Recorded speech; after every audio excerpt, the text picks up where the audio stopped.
Good afternoon, all.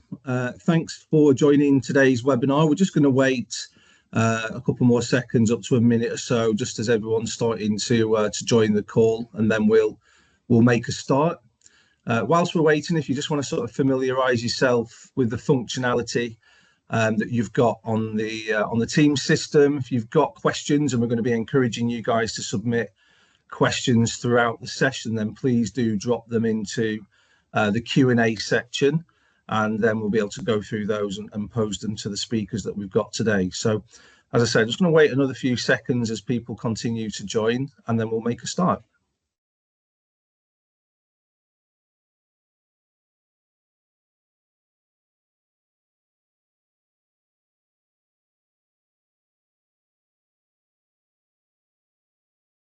Still a few more people coming through, but starting to slow down now. So I think we're in a position to get going. So welcome everybody to this webinar today, where we're going to be focusing on some of the compliance and legal considerations that you should be aware of when businesses are looking at hiring workers in the lovely country of Ireland. So over the next 45 minutes or so, what we want to try and do is just discuss some of the considerations for businesses when you're looking at engaging Irish temporary workers, and that's all types of temporary workers, no matter whether it's contractors or blue collar, white collar, etc.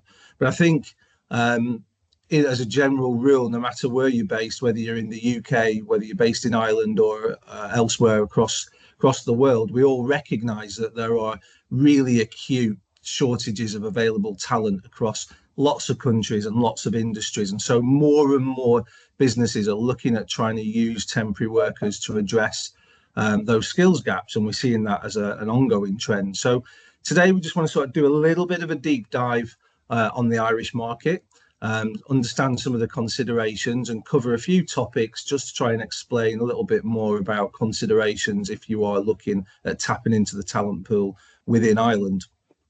So topics that I want to cover today.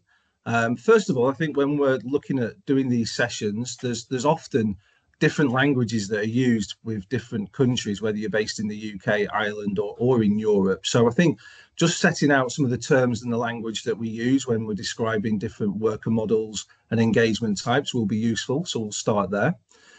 We'll then move on to the ongoing problematic issue of worker misclassification. I said always a hot topic in any jurisdiction. So we'll look at, with Ronnie's help, how that's dealt with within Ireland. We'll also then look at the various ways that workers can be engaged by companies, and Charles will sort of walk us through some of those models, and also look at the various types of providers who can help with the supply of those workers and manage some of those legal and payroll considerations that you might be thinking about. And then lastly, we'll finish up by just taking a quick look at data protection laws relating to background checking and other areas in Ireland, and where it's relevant across all those topics. We'll try and make some comparisons and differences between how the Irish market works versus the UK. We've got a lot of UK businesses on today. So we really hope there'll be plenty of questions, so please send them via the Q&A button. I'm going to try and leave 20 minutes or so at the end to address as many of those as possible. So if you've got any specific questions, just feel free to put them in there and we'll try and cover them all for the end of the session. So today's session is brought to you by Giant Group, a leading contingent workforce management company for over 30 years, and Mason Hayes & Curran, a top Irish law firm who advise on a wide range of matters, including employment, tax law considerations, and sort of considerations around that temporary labour market. I'm delighted to welcome our two keynote speakers today. Firstly, Ronnie Neville, partner for Mason Hayes & Curran, based in Dublin. Ronnie covers the full range of employment law and is a trusted advisor on many complex workplace issues. He's the go-to lawyer for some of Ireland's largest biggest domestic multi and multinational companies on contentious and non-contentious employment matters. He provides support to boards, CEOs, HR teams and in-house employment law functions in the management of strategic employment and HR issues, internal reorganisations and rationalisations, day-to-day employment issues. From Giant, we have Charles Dorr, who's MD for Giant Global. Charles focuses on helping clients access talent globally and compliantly using Giant's international payroll services. Clients for Charles include both UK recruitment-based businesses and end hirers who may operate in the UK or overseas, but look to try and hire talent globally. And my name's Dan Haslam. I'm Group Sales Director for Giant. So today I'm going to be the host for the webinar, and the structure will be very simple. I'll look to pose questions to Ronnie and Charles to address a number of the topics that we went through. We'll try and give you insight into the considerations for businesses when you're looking at hiring workers in Ireland, try and highlight some of the areas of risk, and hopefully you'll take away some practical tips as to how you can mitigate some of those risks. So I think without further ado, let's get cracking and start. So I think the first place for us to look at is just thinking about the terminology that we use when discussing temporary labour. There's often variations in between different countries. In fact, Charles, Ronnie and I were just highlighting one of those before we kicked off today's session. So I think it'd be really useful just to try and reduce the confusion there and try and get some clarity on that terminology. So Ronnie, if I can bring you in here, good afternoon. Afternoon, everyone. Thanks for having me. So Ronnie, then, if you could just kick us off, please, by just giving us a bit of a brief overview of the terminology that you use when you discuss in the temporary labour market to your clients in Ireland. Sure. First off, I think when we were talking about it, often when advising UK clients, like 50% of our work in the Mason Hayes employment team is international. 50% of that again is UK. So we're so used to dealing with UK clients who have a foot or a leg in the Irish market. And what's been good about our session is that, we're always learning. So there's actually, even though we're based on the same common law system, there's actually a lot of important nuances. You mentioned one, or we were talking about it earlier, but there's actually a few different distinctions. And sometimes you think you're talking about the same thing, but you're actually not. So in Ireland, importantly, we don't have the worker status. We are, as I've described it after a big decision, which I'll touch on later, we're all duck or no dinner. You're either a fully sort of free business entity in your own right as a contractor, or you are an employee. We don't have the mid-tier worker status. So you've got a variety of different employees and a variety of different types of contractor model. On the employee side, you're either a full-time, a part-time, a fixed term, an agency employee of the agency. You could be a casual employee. And what we talked about earlier was the fact that when we've been looking at worker categorization, casual is misunderstood because folks think, oh, they're not on a contract of employment. Lots of students or part-time employees who what I call, easy breezy relationship, they might come in every so often. They're actually employees for each separate engagement. And in Ireland, we call that under an umbrella or an overarching contract of employment. So, of course, there's a very different meaning for what umbrella contracts means in the UK. And then we've got 0 hours contracts as well, which is different to casual. Casual is, no obligation to get the work, no obligation to give the work. We'll see how it suits. 0 hours in Ireland means the employer is under no obligation to give the work, but if you get the call, the employee is obliged to provide the work.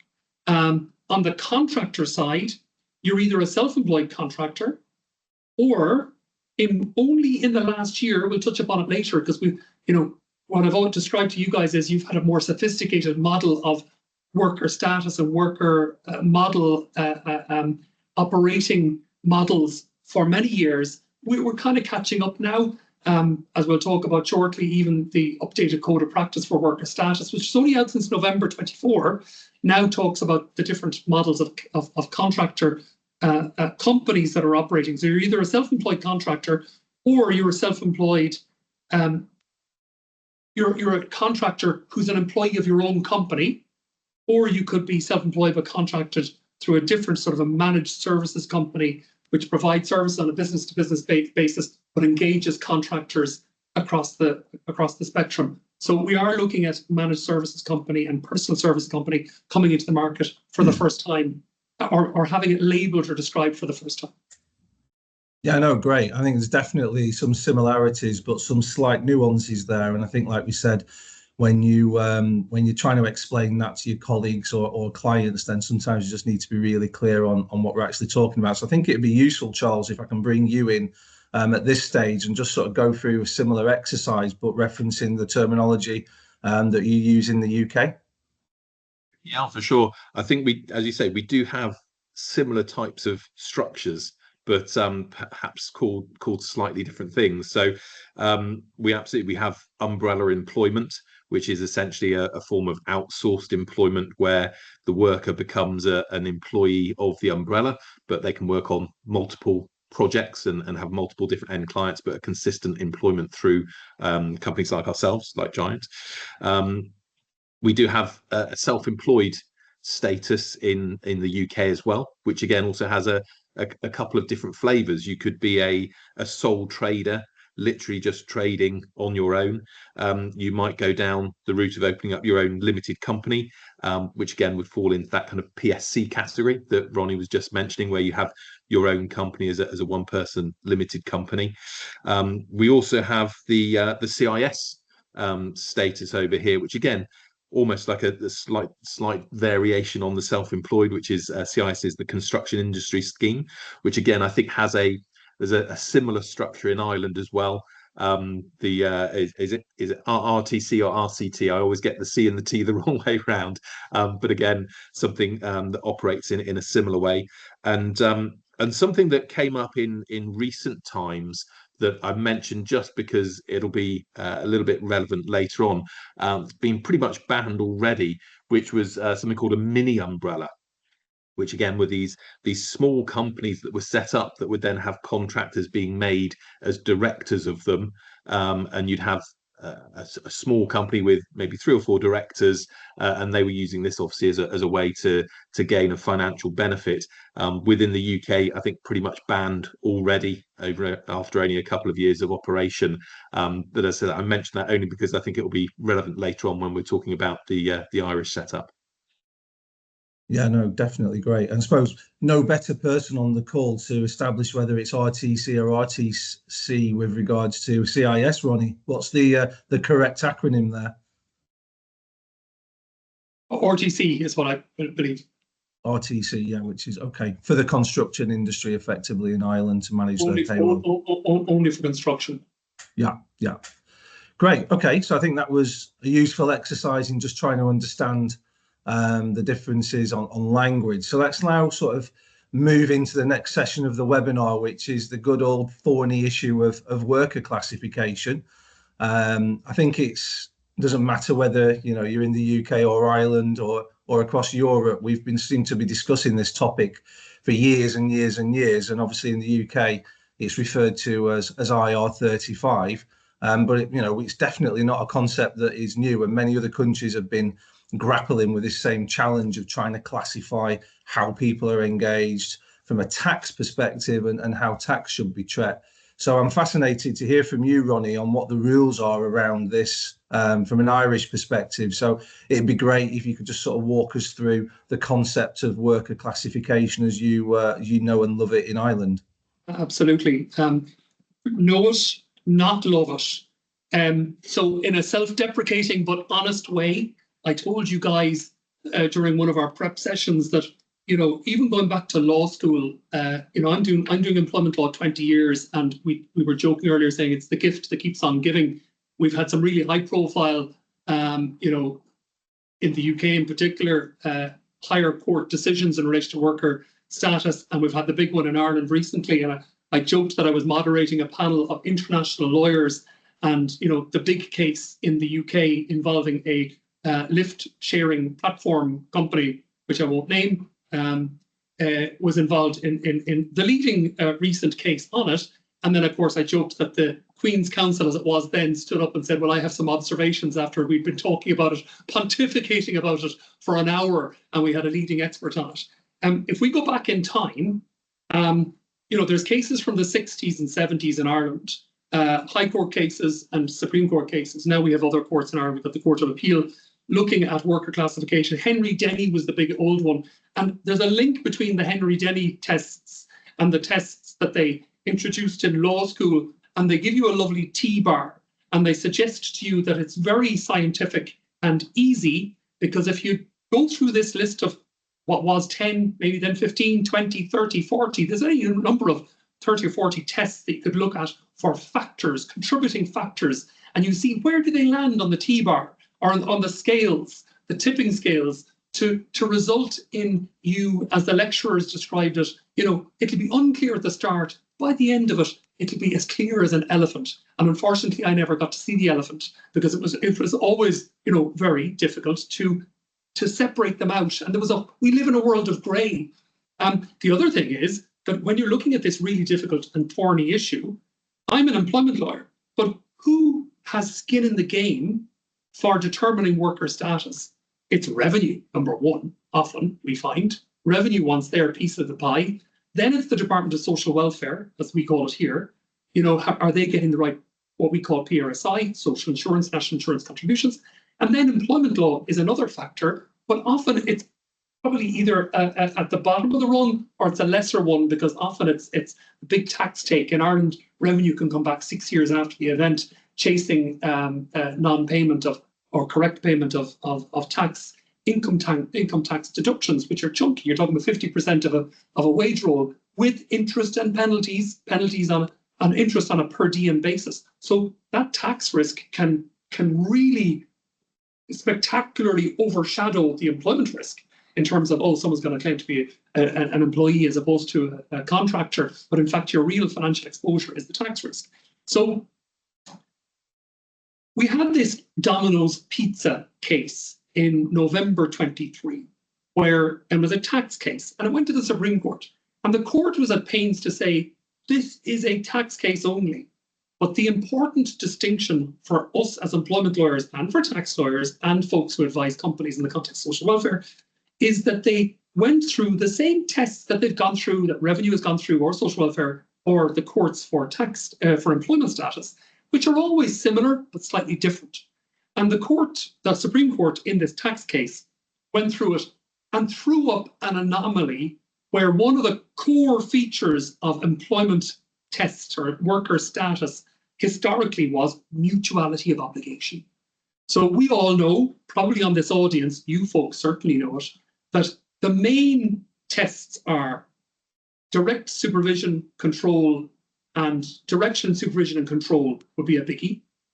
Work in business on your own account is a biggie. Integration is a biggie. But the other biggie from an Irish law perspective is there's an obligation on the true employee to give the work, and an obligation on the true employer to offer the work under that, now cemented contract of employment.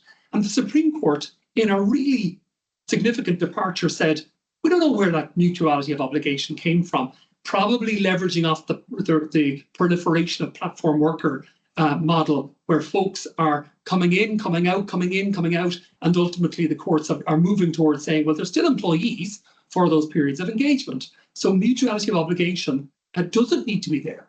That was a big departure. And what the courts came up with a 5-point test. 5 points are: one, is there a work for wage bargain? Well, that's always going to be there. But if you're a contractor, it might not be as clear, voluntary, and less clear in terms of the actual contract of providing a service for a wage. Usually that's satisfied. Is there an agreement to provide personal service? Now substitution goes right up to the top for an important test. And the degree to which there's flexibility on the part of the contractor makes it more contractor. The degree to which they're fixed as being the sole person to perform services makes it more employee. That's an important elevation of importance for substitution. 3, the biggest test, which is now front and center. Is the person providing the services genuinely in control of the services? And the degree to which they're managed or directed becomes crucial, and the degree to which they're autonomous and genuinely bringing an area of specialism. They might get some direction, like, and I know there's been great cases in the UK on plumbers and leckies and what have you, but the degree to which someone is a true specialist coming in and getting an overview of a general direction on what they want delivered under a statement of works, for example, but the degree to which they do it on their own time, in their own way, with their own specialism, now becomes elevated. Probably the primary test now is control. And then lesser factors then, only if those 3 tests are yes, do you then move to, well, look at the factual matrix? So then you're looking at emails, uniforms, insurance, reporting for holidays and sick pay and all that type of stuff. Or is there a legislative regime that says it's not? You might be talking about things like CIF. So after that Karshan case, we, as employment lawyers, said, we bet you to our clients, anyone who's using contractors regularly, we bet you that there's going to be a leveraging of that tax case by what is our Workplace Relations Commission, essentially our tribunal for employment cases. And sure enough, in the months that followed, the WRC started to refer to Karshan as an authority, not just for tax, but also for employment.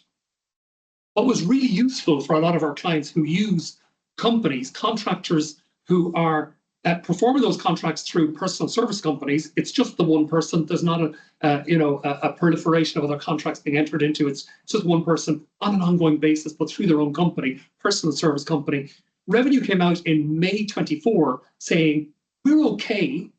We're not going to pierce the corporate veil.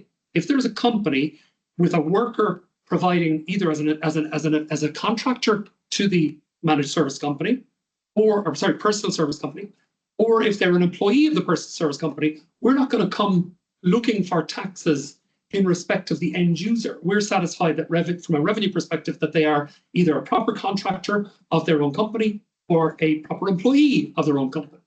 Something happened between May 24 and November 24 when revenue, together with social welfare, together with my area employment, all issued a revised composite code of practice, which anyone here on this audience who has a vested interest because they've got models of working which involves any type of contractor, you need to now look at this code of practice, bang hot off the press 2 months ago, 3 months ago, November 24. It's the code of practice on worker status by WRC, Revenue and Social Welfare.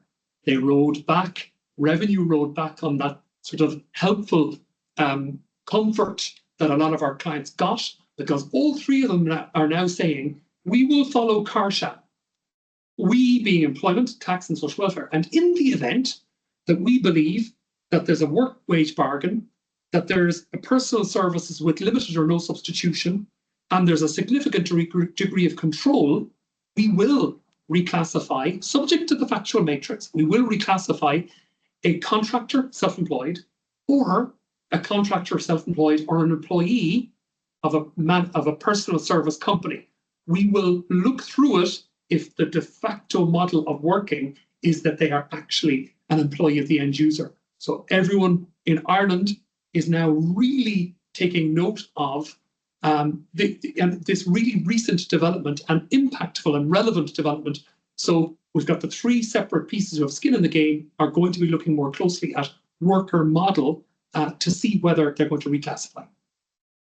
Wow, I mean it's just really fascinating and interesting to hear that it's so current as well, where you've got these announcements coming through. I mean, you can imagine on the one hand business going great, no one can pierce the corporate veil. We've got a golden ticket now to engage whoever we want, and then behind the scenes, everything said actually there's some big consequences to that decision, and actually we might want to review it. And you've highlighted really well that you cannot simply look at these matters just with a tax hat on. You've got employment law considerations as well, and it's really tricky. But the terms of reference that you're using will be familiar to lots and lots of people in the UK there in terms of some of the tenets of these tests around control and supervision and mutuality.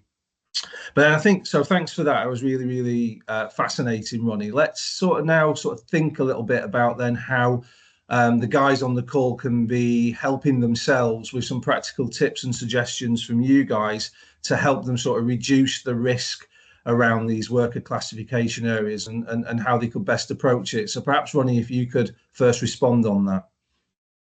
Absolutely. So again, I self-deprecating, I acknowledge it looks like a plug for me or a plug for the lawyer, but it is hot off the press. There are nuances that distinguish or differentiate between what you folks, I'm sure there are many people in this audience who are very familiar with those tests, but because of those nuances and because there is now a consolidated code of practice. I think the first tip is, if you're engaging contractors on an ongoing basis, our strong advice to our clients and to this audience is, refresh or get for the first time advice in relation to your model of working. If you're using atypical working models, check to see, stress test to see whether, because of this new approach under a code of practice, whether you're working safely or the degree to which you're exposed on any of those three heads of interest, if you like. And then, in terms of just throwing it out there, it's a genuine example because it's the type of work that we're doing for a client in the last week or two, where they're saying, okay, we've always contracted with this contractor. He doesn't want to set up his own managed service company, which was the panacea back in May of last year, but was no longer the panacea. He doesn't want to do that anyway. Review the contract. It's a UK contract, by the way, genuinely true story. It's a UK governed by laws of England and Wales, ticks a lot of the boxes.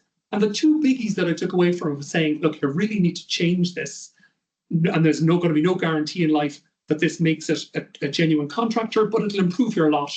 The one big change was you're paying them on an hourly basis.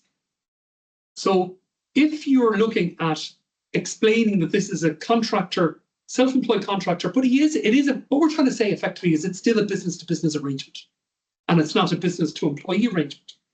And for it to be business and business, we would like there to be lots of other clients. But even if there isn't, we would like there to be an ability of the company to say, this person is actually a genuine business in their own account, because the degree to which they improve their services or modify their services, whether by substitution or by efficient delivery, streamlining, using technology, using different ways of working, whatever, they are a business in their own account. I don't like paying people a wage because I think it points to an employee.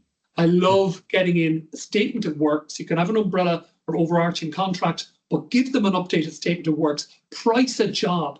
And he was saying, okay, we've got a contract. We want to engage him for a year-long project. I said, okay, price it quarterly. These are your objectives, achievable objectives, stated metrics. And then you're going to price it not per hour or per week or per month. You're going to price it per metric. That was one thing. And then the other thing was, change the bit that I didn't like because of the elevated importance of substitution. And it had in the contract, you will not apply or bring in substitutes other than in exceptional reasons and where approved and monitored at some huge degree of scrutiny and authority by the client. And I said, water that right down so that you will have an ability to bring substitutes, but by consultation with you, the end user client. So again, in an ideal world, you'd say autonomously, you will bring in substitutes as you want. Many of our clients won't want that because they're actually engaging the person for their own private skill set. But to help us to overcome that, greatly elevated factor and importance that's attaching to substitution, I just thought they were the two standout items that I thought from a practical perspective I gave that client only last week and said, change those two. Yeah, really, again, really useful. And again, it will resonate with our UK audience. I think we recognise on the point of substitution, clients would like to be able to pick and choose who turns up, but you can't have your cake and eat it if you want to justify you're engaged in a business here and not engage in an individual. And of course, statement of work, as you describe it, a work package, fixed, milestones based, moving away from a day rate than hourly rate is always a sensible way to construct an engagement. It's just trying to keep the contractor on the board with that, so they're also comfortable that they are taking some risk there, as opposed to the other scenario, which is, I turn up, I do my hours on my days and I get paid. Again, there's got to be some risk in that engagement to be able to demonstrate that it's a business to business arrangement, or at least show it's heading down that road. Yeah. Charles, if we can bring you in here, then I think it'd be again great to hear from your perspective, as MD of Giant Global, how you sort of help your clients around classification in general, and what are the sort of typical behaviours that you see. Yeah, for sure. I mean, I think the way that our clients deal with worker classification really does vary. For some people, it's absolutely a priority. something that guides the way they engage their contractors. And for others, they are still working on the basis of what's the cheapest option. They've got a budget to adhere to, and that's the main driver. I think what is interesting though is that there's definitely been a movement towards compliance over the years. If I go back, gosh, what, 15 or plus years when I joined the industry, compliance wasn't really an issue. When it came to paying a contract worker or temporary labour, it was really very much around, can you just get someone paid? And that developed into having some form of tax compliance in country kind of years later. There might have still been things like split payments going on and offshore payments.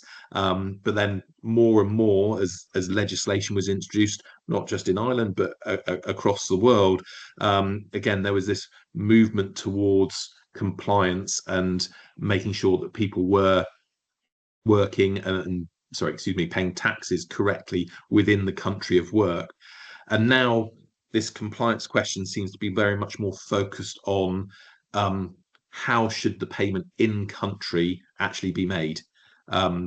Should it be through some form of self-employed or temporary labour engagement? Should it be through an employment structure like we've just been talking about? One of the things that we did last year was we developed a kind of an international version of an IR35 test to kind of help clients make a decision. I think, as we've all been saying, it by no means is a guarantee, because there are no guarantees when it comes to the tax office. They can always bring an evaluation or an investigation if they want to.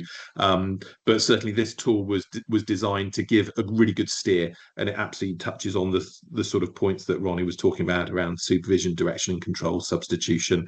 So it's something that's available to all of our clients to just give them that steer and to help them decide, what, does this look and feel like true independent contractor, or actually does it look and feel like employee, and then they can go down the route that's required as a result. Oh, great. Thanks, Charles. Just a quick reminder to everyone, I can see that we've got some questions coming in the Q&A, so thanks Ben and Leanne for submitting those. But if you can continue, if you've got any questions, please add them in. I'll try and make time at the end to get them posed across to both Charles and Ronnie. So Charles, if we can just stick with you here and now just move on to look at the different ways in which a worker can be engaged and the sort of different types of suppliers or payroll intermediaries that can be used to provide these workers. It'd be useful if you could let us know a little bit more about those services and the phraseology of EOR and AOR that companies like Giant Global use when they're discussing how they can help manage and engage workers on behalf of a customer. Yeah, for sure. So an EOR is an employed solution.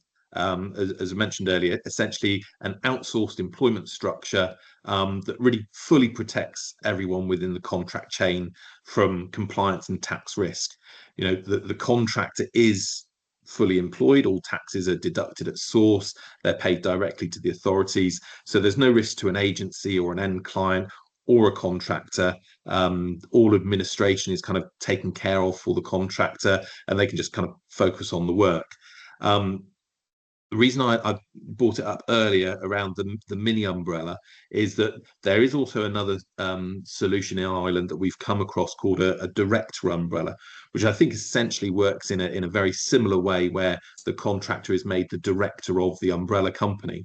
Now, they really don't take part in any of the administration. It operates in the same way, but as a director, they pay a lower level of employers PRSI, or employers national insurance, as we call it over here. Now, we did some initial investigation into this, and obviously with everything that had happened with the mini umbrella in the UK, we thought, you know what, we're going to stick with doing just a straight employer of record solution. It might be around in Ireland for a while. It might go the way of the UK, where it gets kind of withdrawn or legislated out of existence. But there is also that option in Ireland at the moment. And then the other type of solution that, again, we've touched on is what we call AOR, or agent of record. And this is really where a company like ourselves is engaging with some form of self-employed infrastructure on behalf of an agency or a client. So we would be within the contract chain, still making payments to the contractor, but they would themselves be responsible for paying the taxes.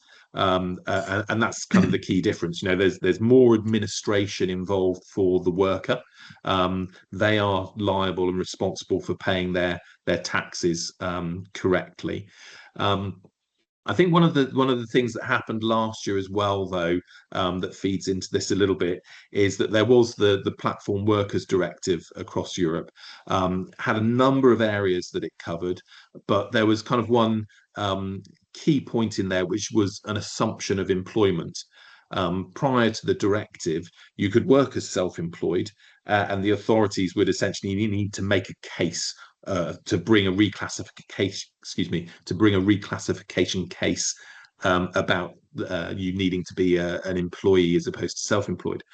After that piece of legislation, it's been 180 turned, and the assumption is now of employment, and you as the individual have to prove that you have the self-employed status. So those sorts of pieces of legislation that have been happening, I feel, are definitely moving everything towards the employment structure. But as Ronnie was saying, if you can, I guess, construct your contracts in the right way, that self-employed or AOR type model is still available, but perhaps a little more risky than maybe it used to be. Yeah, and I was just thinking as you were talking there, Charles, it's very much also there's an element of the political position in different countries as to what's the main agenda point. Is it the capturing of as much tax as possible? There's certainly a feeling that might be the lay of the land in the UK at the moment, versus being open to business, being more flexible to allow for easier engagement. And that's clearly been the case in Ireland for some time, with a lot of big businesses looking at siting offices over there as well. So I think, again, politically, you can see that dynamic, and also just everyone's racing to try and keep up with what's happening on the ground. As I said at the beginning, so many businesses trying to be agile now with their workforces, engaging temporary labour more and more. You've got recruitment, online platforms coming in, also offering these sorts of services, and legislation that's been around for 10, 15 years really struggles to keep a pace with the current market. So as we're seeing now, expect to continue to see, I think, many more updates as governments trying to align themselves to what's actually happening on the ground with businesses. So thanks, Charles, for that summary. I think it was useful. Ronnie, it'd be great if I can just come back across to you again here, if you've got any particular views on these worker engagement types, and if the guys on the call should have any considerations for which of those models is most suitable. Absolutely. I nearly said it's funny. It's not funny, but it's interesting that when we're talking about these different models of contractor engagement, and we talk about the potential for the Irish authorities to follow suit with the UK and close off or restrict one particular model, which is the director setting up his own company and becoming a director, and then there's a social welfare reduction. And by the way, we are behind the UK. We do tend to see how you guys get on across a whole plethora of employment laws and see whether you do well or muck it up. And then we say, okay, well, we're going to do that because that's a good way they've done it. Or no, they didn't do a good job on that. So we won't do that. So, for instance, on whistleblower, there were certain aspects that weren't done particularly well. And we said, okay, we'll just learn from your mistakes. But we have borrowed from, including, I mentioned, managed service company and personal service company. No one in Ireland knew what that was in the last few years. And now it's a feature of this code of practice. Many of my colleagues and other practitioners and clients still won't know what that is, because it's very much looking to terminology and structures from the UK. Anyway, my point is, we've got a legal framework now to deal with worker classification, but we're dealing with such a wide and varied array of types of models of work that they're completely different from another. The director model of services is completely different to the Platform Workers Directive. It's a different type of remuneration spectrum. The mood music is we need to protect lower paid workers. We need to give workers who are either quasi-employees or full employees better rights. The platform that presumption of employee status that Charles is referring to is very much designed to protect the lower paid and sometimes exploited people in society. It's not the same as, even though we're describing it in the same sort of general discussion, it's not the same as the type of contractor who is on hundreds of thousands of euro and is creating a particular model of working where they become a director of their own company. And yet it's still the same part of this general discussion. It's as if we're talking about the same thing, and of course they're completely different. So anyway, what do I say in relation to the different models and how it affects, or how we are advising our clients? There's still a degree of trepidation amongst us lawyers, even amongst those who understand these concepts better than a lot of other lawyers or the jurisdiction that hears the cases, around engaging EORs. We've seen a proliferation of them coming into the Irish market.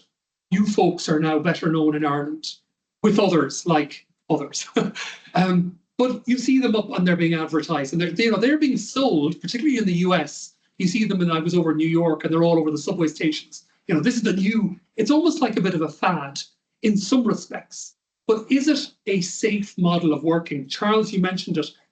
Clients have a different risk appetite, a different dynamic that will guide them on their worker model engagement. Some folks will be very risk averse and will want compliance will be to the fore. Other folks will be budget, and therefore that's going to guide me.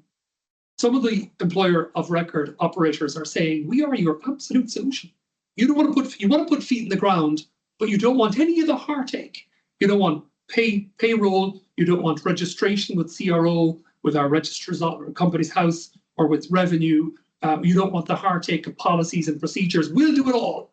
Now, where I see the pinch point is that we believe that the different models of operating, any type of model of operating where a third party is providing people to provide services to a third party, will in general terms fall under the description of an agency. And in that model of work, we as employment lawyers regularly see either the agency client or often the end user client come a cropper in two significant respects. The end user comes a cropper because, number one, unfair dismissal rights, which are only attainable after 1 year of service, are deemed to be available by the agency employee, which could cover EOR employees. But those employees of the agency or EOR or all these models, if they're being provided to a third party end user, then after 1 year, they don't bring the case against the agency or EOR, we think. Again, it's not guaranteed yet because it hasn't been stress tested, because it's also new. We think there's a significant risk for the end user that they'll come knocking on your door. So where does that cause a problem? If you've got someone who isn't your direct employee, but is with you Monday through Friday, 9 to 5, working like anyone else, but is through an EOR, through a standard agency or whatever, and an harassment issue arises, a disciplinary investigation arises, a performance improvement plan, and all of those meetings that we know about in the context of managing employees, investigating issues, or disciplining people, it's very difficult for the end user to manage those arrangements, particularly if they're going to be on the hook in an unfair dismissal claim, if it's an EOR or an agency who actually has control of managing the processes that the end user is going to have to rely on to persuade the employment tribunal, for instance, that it was a fair dismissal. So we see a lot of pinch points, and I'm not saying that it's definitive that an EOR will always be an agency and that's that pinch point. That's a pinch point we see for agency, and we're still coming to grips with the extent to which these various models of working will also be treated like a bog standard agency. Yeah, but again, really, really interesting. Thanks, Ronnie. I think we definitely in the UK have seen, if we talk about worker classification, EOR versus AOR, where there's an element of grey and where an organisation is a large corporate and therefore risk averse, inevitably they'll fall on the side of EOR because then at least the tax is being paid correctly. You then raise a separate point, though, which is around the obligations as the employer, whether or not they're going to be satisfied correctly.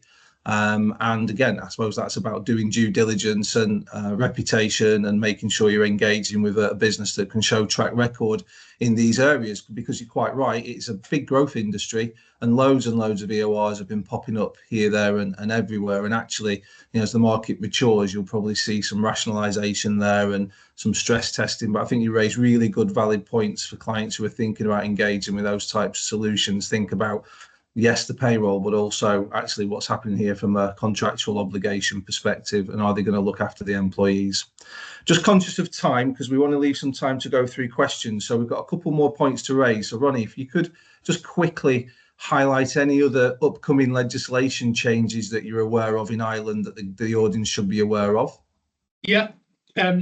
Slight look back, because there are recent changes in the last year. Slight look forward.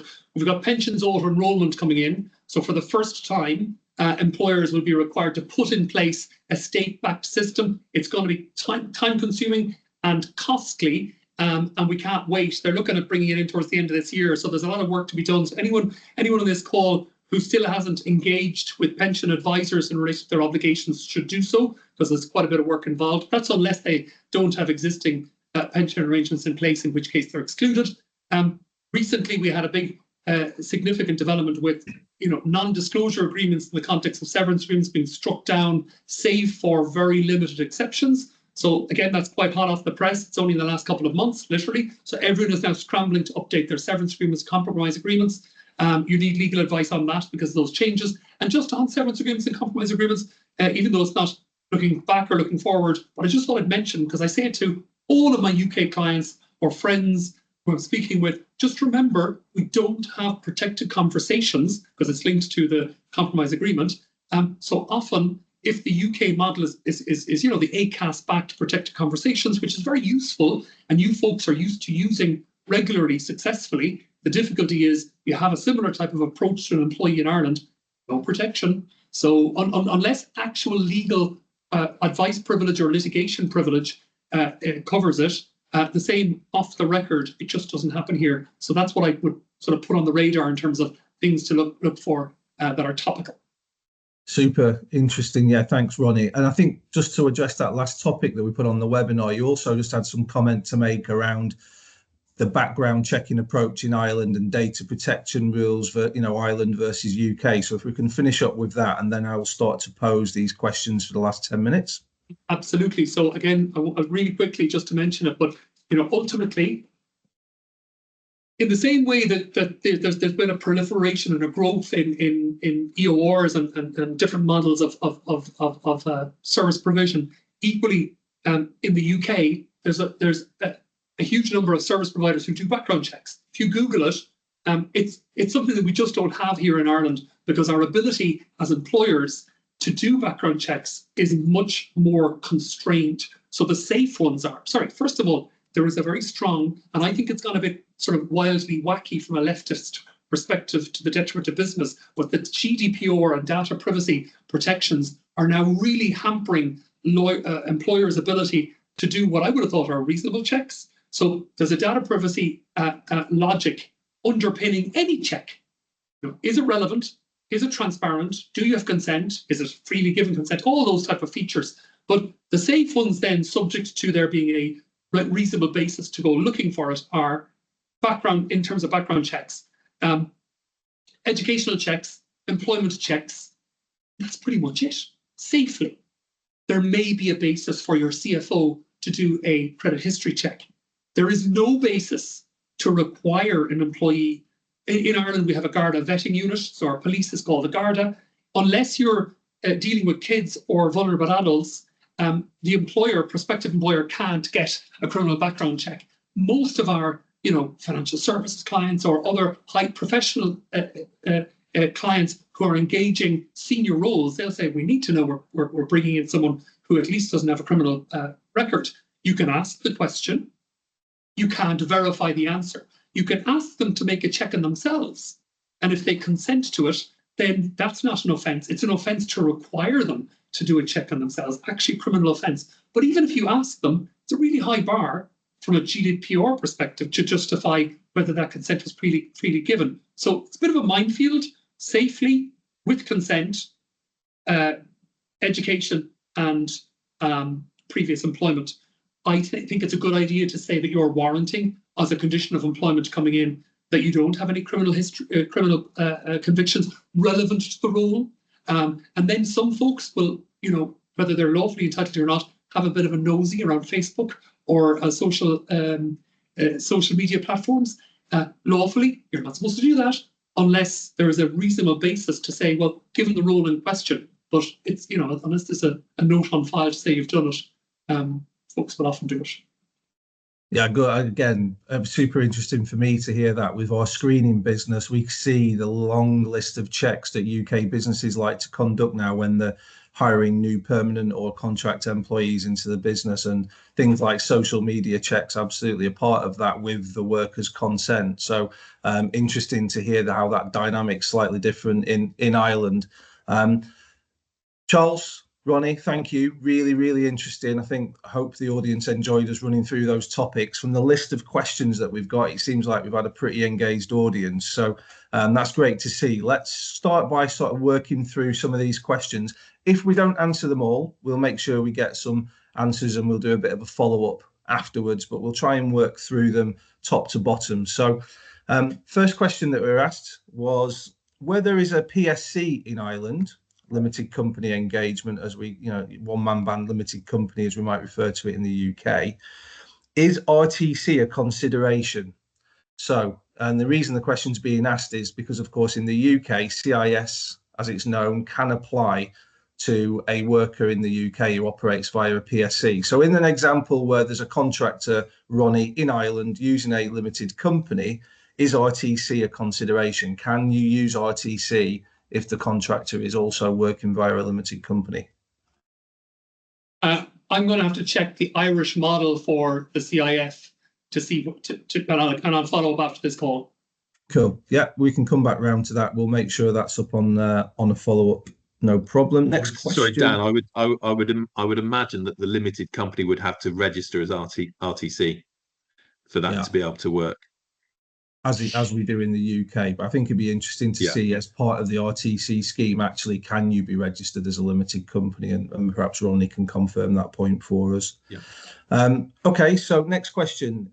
Is the new code of conduct, so this refers to your section, Ronnie, is the new code of conduct that is bringing attention to the reclassification of the statuses of PSCs relevant to any workers operating self-employed but not as limited company, i.e. like the onshore employment intermediaries has impacted the CIS sole traders in the UK? Okay, it's a long-winded question, but I think the question is specifically around, does the new code that you're referring to just sort of review and apply to people that are using a corporation, a company to engage, or does it also apply to sole trader type agreements as well?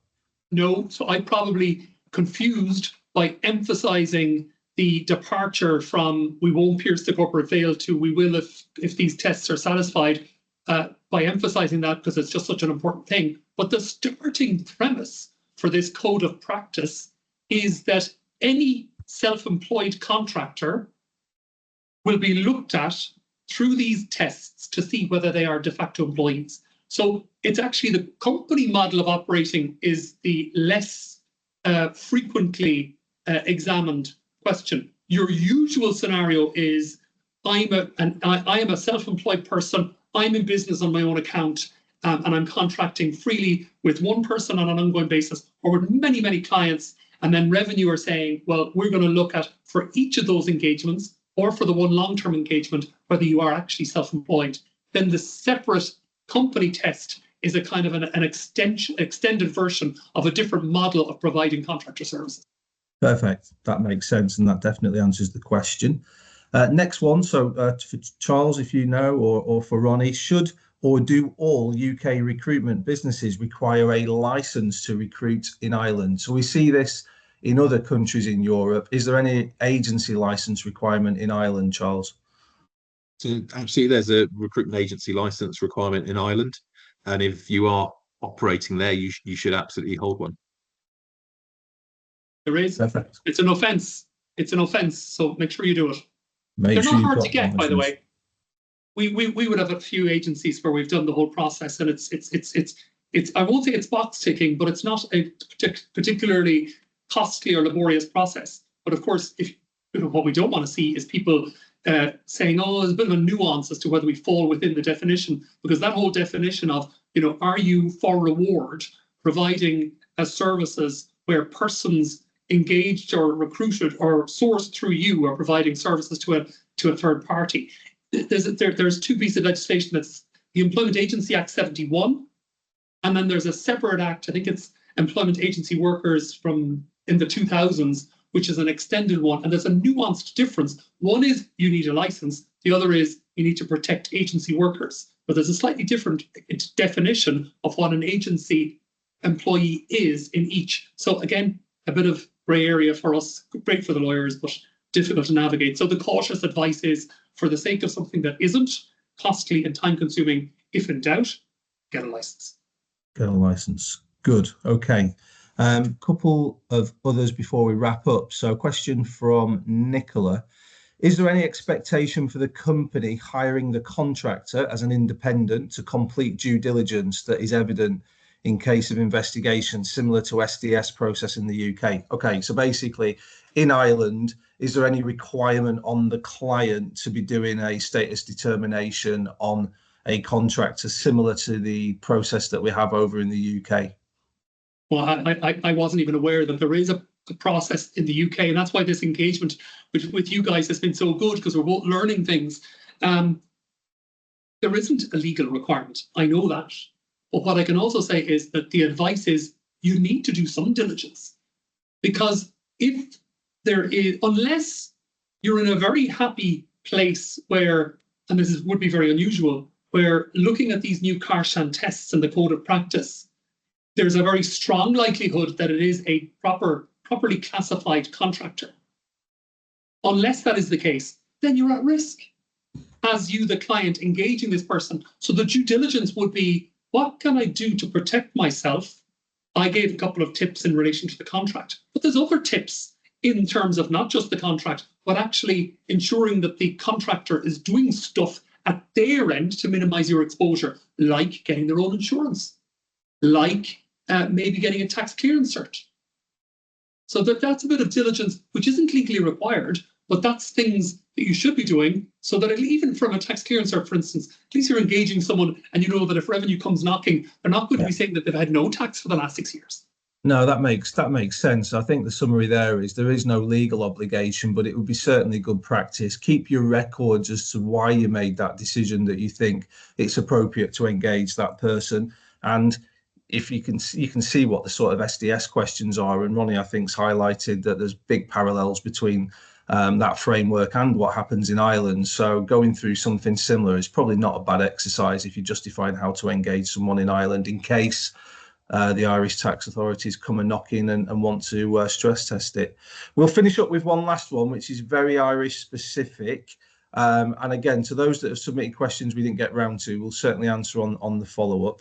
But this last question from Andrew, with regards to cross-border workers in Ireland, if someone is employed by a business who is based in the Republic, working with clients in the Republic, but they are predominantly working from or based in Northern Ireland, should they be paying tax in the south or the north? Horrible question, whoever sent that in. Cross-border, there is a lot of, because of our challenged history involving Northern Ireland and the great place we're at now, but there are specific nuanced rules that govern cross-border arrangements as between Northern Ireland and Northern Ireland and the Republic of Ireland. I could comment on and advise regularly on the employment law aspects, and this is a tax question, so that's my get out of jail free card, actually, that's a tax question. But I do advise regularly on multi-jurisdictional workers, and you've got a bit of Rome Convention, Brussels Convention, where's the choice of law, what's the mandatory rules, or what's the jurisdiction or the choice of law that governs the contract. For cross-border stuff, though, generally speaking, under Rome and Brussels, where do you habitually perform your work? So if you're starting your day in one jurisdiction, but performing your work in another jurisdiction, then from a tax perspective, and I was joking earlier in saying, oh, it's a tax question, I'm ducking it. But in truth, you would need specific tax advice on the extent to which either the bespoke arrangements applicable to an all Ireland and border workers arrangements, there are bespoke arrangements, number one. Number two, there's a double taxation treaty between the UK and Ireland, right? And number three, if it was the case that someone was living in Northern Ireland by a Northern Ireland company, but to simplify it for myself, to give you at least some answer that I can safely give, because there are those sort of things that you would need to check genuinely. But we have got lots of situations where people are coming down south from the north with a company based in the north, living in the north, but they're performing their services down south on an ongoing basis. Standard rule of thumb is where you're habitually working means it's an Irish law contract, and you could have permanent establishment issue in the Republic, which means registering both as an employer for payroll taxes, but also particularly for corporation taxes. So to simplify it so I can give Anna an answer, if you're habitually working in the south, you are going to be taxed and legal framework and Irish contracted in the south, or at least you should be. If you've got an arrangement whereby it's cross-border, bits here, bits there, unfortunately, I gotta say I can't answer that definitively. Yeah, well, I think we did. Just to sorry, I was going to say, just to echo what Ronnie was saying there, we've always worked on a starting point basis of where you are physically based is where you should pay your tax, if at all possible. So if you're in the south, then yes, pay your taxes in the south if at all possible. But as Ronnie said, there might be some nuances there if you're traveling back and forth every day. Yeah, no, absolutely. And I think, as you know, clearly there's a little bit more detail probably required to give a specific answer to that question. But I think Ronnie and Charles, you gave us a good overview. That's time. We've overrun a little bit, but I hope everyone enjoyed today's session. Thank you, Ronnie, for your time. It was really illuminated. Thank you, Charles, for your input to the session as well. Thank you, everyone who attended. As I said, we will follow up on those remaining questions. And it just goes for me to say thanks for attending and hope you have a cracking rest of the afternoon. Cheers, everyone. Thank you. Cheers. Thank you. Bye-bye.